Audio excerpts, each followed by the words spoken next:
నమస్తే ఫ్రెండ్స్, నేను మీ సుజాతాని. Welcome back to Mowgli's kitchen. ఈరోజు మన కిచెన్లో అందరికీ ఫేవరెట్ అయిన బ్రెడ్ హల్వాని చూపించబోతున్నాను. చాలా సింపుల్గా, రుచిగా ఎవరైనా చేసుకోవచ్చు. నిజానికి ఈ బ్రెడ్ హల్వా అనేది 10 to 15 మినిట్స్లోనే చేసుకోవచ్చు.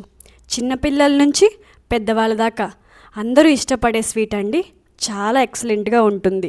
నోట్లో వేసుకుంటే కమ్మగా కరిగిపోయే ఈ స్వీట్ని ఎలా చేయాలో చూద్దాం రండి. ముందుగా ఇక్కడ 5 బ్రెడ్ స్లైసెస్ని తీసుకున్నాను.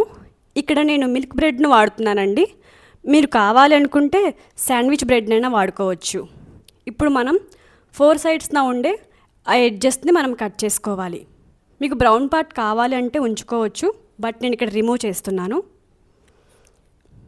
ఇప్పుడు మనం వీటిని చిన్న చిన్న స్లైసెస్గా కట్ చేసుకోవాలి. వీడియోలో చూపిస్తున్నట్లు ఇలా చిన్న చిన్న పీసెస్గా కట్ చేసుకోండి.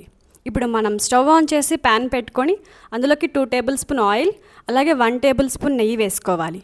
అది కాస్త వేడెక్కాక అందులోకి మనం జీడిపప్పు, అలాగే బాదం పలుకులు, అలాగే కిస్మిస్ వేసుకొని దోరగా ఫ్రై చేసుకోవాలి. ఈ డ్రై ఫ్రూట్స్ అనేవి కాస్త కలర్ చేంజ్ అయితే సరిపోతుందండి. బ్రెడ్ హల్వాలో డ్రై ఫ్రూట్స్ అనేవి ఎక్కువగా ఉంటేనే బ్రెడ్ హల్వా అనేది చాలా టేస్టీగా ఉంటుంది. ఇప్పుడు అవి బ్రౌన్ కలర్ వచ్చాక మనం వాటిని వేరొక ప్లేట్లోకి తీసుకుందాము. ఇప్పుడు అదే ప్యాన్లోకి మనం ముందుగానే కట్ చేసుకున్న బ్రెడ్ స్లైసెస్ని ఈవెన్గా వేసుకొని బాగా ఫ్రై చేసుకోవాలి. మీడియం ఫ్లేమ్లో పెట్టుకొని ఫ్రై చేసుకోండి. హై ఫ్లేమ్లో పెడితే ఆయిల్ అనేది ఎక్కువ పీల్చేస్తుంది. ఇప్పుడు మధ్య మధ్యలో వీటిని 2 వైపులా తిప్పుకుంటూ బాగా ఫ్రై చేసుకోవాలి. చూసారు కదా, కలర్ అనేది మనకి గోల్డ్ కలర్ వచ్చింది. వాటిని ఒక బౌల్లో తీసుకున్నాం. ఇప్పుడు అదే ప్యాన్లోకి కొద్దిగా షుగర్, అలాగే కొద్దిగా షుగర్ పౌడర్ని తీసుకున్నాను. మీకు కావాలి అనుకుంటే కంప్లీట్గా షుగర్ని వాడుకోండి. ఇక్కడ నాకు ఈజీగా మెల్ట్ అయిపోతుందని చెప్పేసి నేను షుగర్ పౌడర్ని తీసుకున్నాను. అలాగే అందులోకి కొద్దిగా యాలకుల పొడి వేసుకోవాలి. ఈ షుగర్ సిరప్ కాస్త మరిగాక మనం ఇందులోకి ముందుగానే ఫ్రై చేసుకున్న బ్రెడ్ స్లైసెస్ని వేసుకోవాలి. ఇక్కడ షుగర్ సిరప్ అనేది మనకి బాగా పాకం రావాల్సిన అవసరం లేదు. గులాబ్ జామున్ పాకం కంటే కాస్త ఎక్కువ ఉంటే సరిపోతుంది. ఇప్పుడు ఈ బ్రెడ్ స్లైసెస్ని ఈవెన్గా వేసుకుంటూ ఉండాలి. ఇప్పుడు 5 మినిట్స్ తర్వాత చూస్తే షుగర్ సిరప్ మొత్తం బ్రెడ్ స్లైసెస్కి బాగా పట్టింది.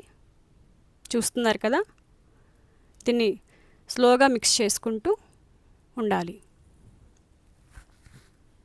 సిరప్ మొత్తం బ్రెడ్కి పట్టేలాగా బాగా కలుపుకోవాలి.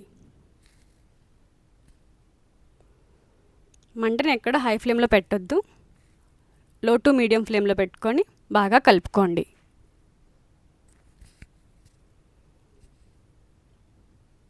ఇప్పుడు సిరప్ మొత్తం బ్రెడ్కి బాగా పట్టింది. దీన్ని ఈవెన్గా కలుపుతూ బాగా మిక్స్ చేసుకోండి. మనకి బ్రెడ్ అనేది అక్కడక్కడ కొంచెం బ్రెడ్ ముక్కలు ఉండేలా చూసుకోండి. మనం తినేటప్పుడు చాలా బాగుంటుంది. ఇలాగ మెత్తగా మ్యాష్ చేసుకుంటూ బాగా కలుపుకోవాలి. సిరప్ మొత్తం చూసారు కదా, బ్రెడ్కి పట్టింది.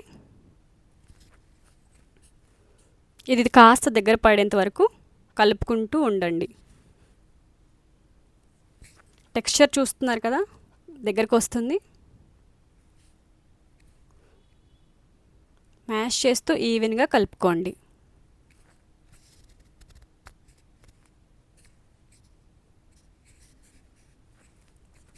ఇప్పుడు ఇందులోకి మనం కాచి చల్లార్చిన పాలను కొద్దిగా వేసుకొని బాగా కలుపుకోండి. ఇక్కడ పాలను వేయడం వలన బ్రెడ్ హల్వాకి ఇంకాస్త టేస్ట్ ఎక్కువగా ఉంటుందండి. సో పాలను తప్పకుండా వేసుకోండి.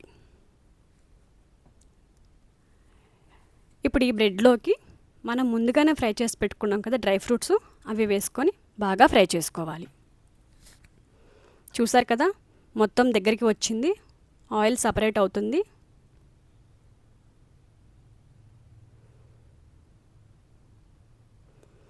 చాలా సింపుల్ అండ్ ఈజీ రెసిపీ అండి. ఎవరైనా ఈజీగా చేసుకోవచ్చు. బ్రెడ్ హల్వా అయితే రెడీ అయింది. ఇప్పుడు మనం దీన్ని ఒక సర్వింగ్ బౌల్లోకి తీసుకుందాము. టెక్స్చర్ అండ్ కలర్ చూసారా ఎంత పర్ఫెక్ట్గా వచ్చిందో. టేస్ట్ అయితే చాలా రుచిగా ఉంటుంది. సో మీరు కూడా తప్పకుండా ట్రై చేయండి, అందరికీ నచ్చుతుంది. ఈ వీడియో నచ్చితే లైక్ చేసి మీ ఫ్రెండ్స్ అండ్ ఫ్యామిలీస్కి షేర్ చేయండి. మరిన్ని వీడియోస్ కోసం మొగ్లీస్ కిచెన్ని సబ్స్క్రైబ్ చేసుకోండి. Thanks for watching.